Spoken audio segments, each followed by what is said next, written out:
Bien, ahora vamos a hablar del tema de las excepciones. El Código Nacional hace una distinción en cuanto a las excepciones procesales y las excepciones sustantivas. En el artículo 76 del Código Nacional se menciona que se prevé que las excepciones sustantivas son todas aquellas que no se consideran procesales y serán resueltas cuando se dicte la sentencia definitiva. Artículo 76 del Código Nacional.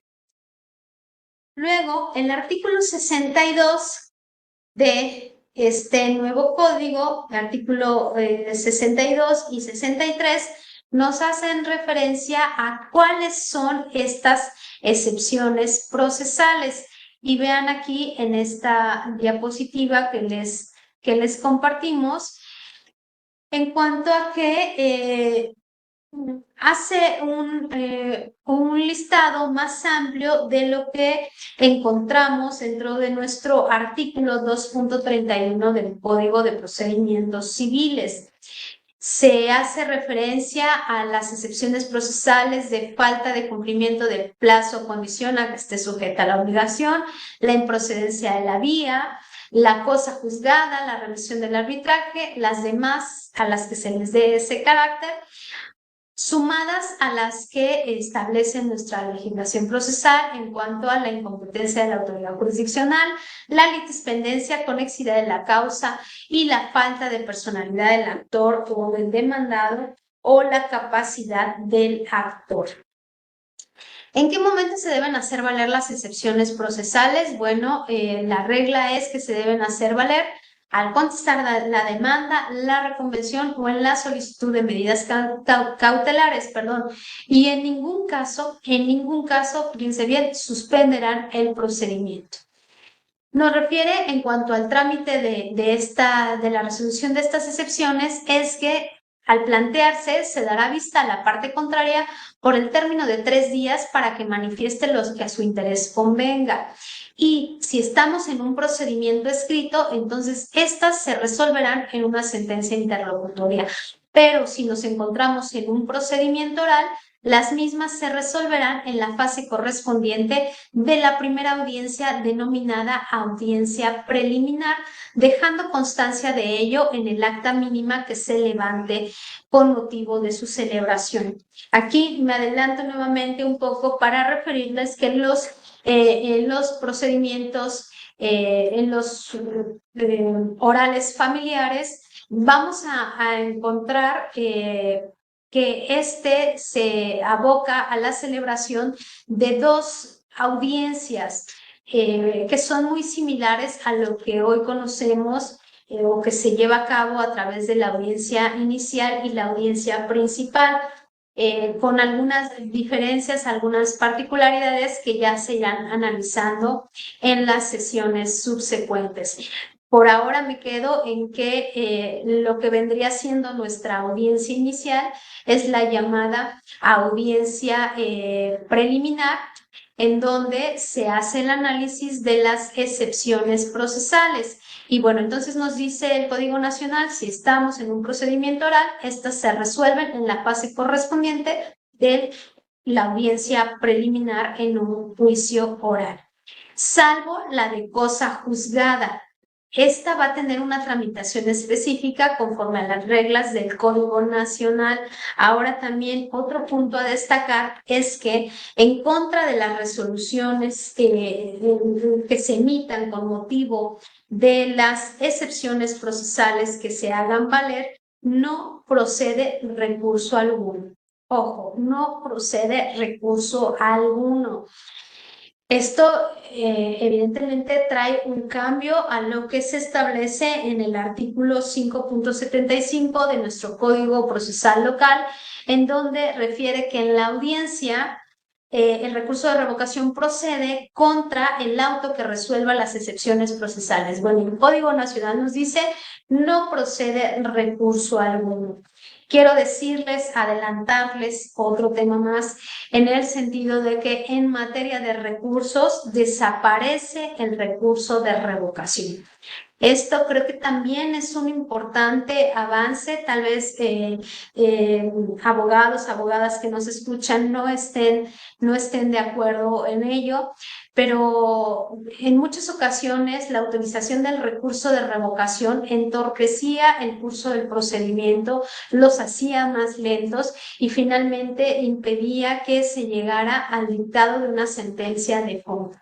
Bien, ya veremos qué recursos contempla el Código Nacional, pero para el caso concreto de las resoluciones referentes a excepciones procesales, no se procede a recurso alguno, lo que conlleva una diferencia a lo que establece el artículo 5.75 de nuestro Código Procesal Local. Bien, ahora entonces me referiré por temas de tiempo y porque son muchos los puntos que debemos abordar en esta sesión, solo a algunas de las excepciones para resaltar las diferencias que se observan conforme al Código Nacional. Y en ese sentido comenzaré con lo relativo a la improcedencia de la vía. El artículo 65 del Código Nacional señala que cuando se declare la improcedencia de la vía, el efecto será, fíjense bien, el efecto será el de continuar el procedimiento para el trámite del juicio en la vía que se considere procedente, declarando la validez del actuado sin perjuicio de la obligación de la autoridad jurisdiccional para regularizar el procedimiento conforme a la vía que corresponda. Es decir, si se plantea una acción en una vía que no corresponde, su efecto no será el dar por concluido el procedimiento, dejando a salvo derechos para que se haga valer en la vía y forma que corresponda. No, el Código Nacional marca la regla específica de que se tendrá que continuar con el procedimiento en la vía que corresponda, con la obligación de la autoridad jurisdiccional de regularizar, de reencauzar el procedimiento en la vía que corresponda y declarando la validez de lo actuado. ¿Ok? En cuanto a la incompetencia de la autoridad, también tenemos un punto a destacar, que esto las personas que litiguen en materia mercantil no les será del todo desconocido, puesto que ahí es donde hemos visto estas figuras respecto de promover la incompetencia por declinatoria o inhibitoria, pero esto lo haremos más adelante en la segunda parte de esta capacitación. ¿Correcto? Bien, ahora, en cuanto a la litispendencia, el artículo 67 y 68 del Código Nacional nos hacen referencia a la procedencia de la litispendencia. Ya sabemos, se actualizará esta figura cuando una autoridad jurisdiccional que conoce de un juicio en el que existe identidad de partes, acciones deducidas y objetos reclamados cuando las partes litiguen con el mismo carácter. Y nos dice cuál es el efecto de esta litispendencia en términos del artículo 68 y que es como actualmente lo llevamos a cabo. Si se declara procedente la litispendencia, el efecto es sobreseer el juicio que en segundo lugar previno. Pero atención, atención, porque en materia familiar persistirán las medidas provisionales y cautelares impuestas que estén ordenadas en el juicio hasta que la autoridad que hubiera prevenido en el conocimiento del asunto determine lo contrario. Es decir, no porque hubiera resultado procedente la excepción de litispendencia, las medidas provisionales y cautelares impuestas en el asunto en donde se hace valer dejarán de tener efecto. Este efecto cesará cuando la autoridad que conoció del primer asunto así lo determine. Pero, aquí viene el pero, Lo anterior resulta aplicable en tratándose de personas que pertenezcan a pueblos y comunidades indígenas y afromexicanas y demás grupos sociales en situación de vulnerabilidad. Bueno, en materia familiar, ¿quiénes serían grupos vulnerables? Desde luego, niñas, niños, adolescentes, adultos mayores, mujeres, en fin, ¿no? Entonces, creo que esta parte respecto de la litispendencia tendremos que ser muy cuidadosos al momento de sobreseer el juicio en el que se hizo valer, dejando entonces subsistentes las medidas provisionales y bueno, pues también los abogados tendrán que tener, abogadas y abogados tendrán que tener especial cuidado en esta situación. Bien, en cuanto a la excepción de conexidad de la causa, pues su tramitación es conforme a lo que actualmente conocemos.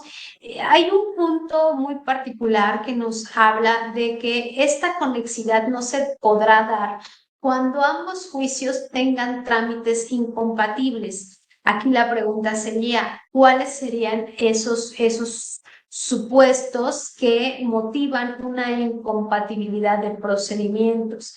Creo que debemos ser muy cuidadosos cuando se solicita esta conexidad o bien la autoridad jurisdiccional ordena que se acumulen estos asuntos, verificar que no tengan trámites incompatibles que imposibiliten el adecuado desarrollo de cada uno de los procedimientos.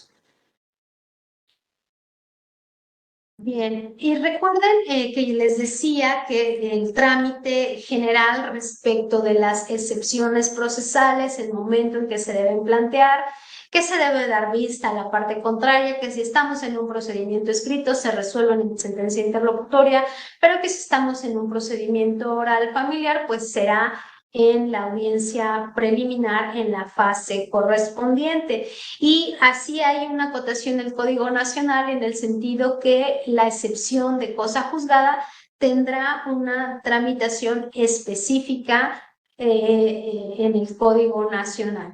Y bueno, les pediré entonces que remitirnos al artículo 75 de este ordenamiento, que es el que regula la excepción de cosa juzgada. También les decía, recordemos que respecto de las resoluciones de excepción de cosa juzgada, perdón, las excepciones procesales no procede recurso alguno. Pero vean ustedes en este artículo 75 lo que se establece.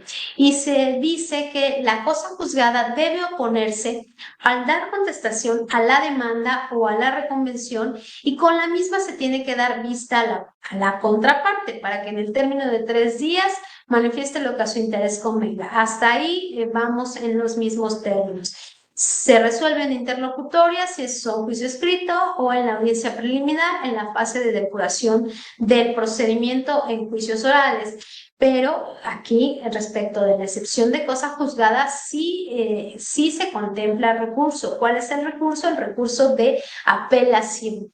Y nos dice que será apelable en ambos efectos si se declara procedente y en el efecto devolutivo de tramitación conjunta con la sentencia definitiva si se declara improcedente. Luego, entonces, si la excepción de cosa juzgada resulta procedente, la apelación se admitirá en ambos efectos, lo que quiere decir que suspende. Pero si es improcedente, entonces la interposición del recurso es en un solo efecto igual que equivale a la no suspensión, pero su tramitación será de manera conjunta con la sentencia definitiva.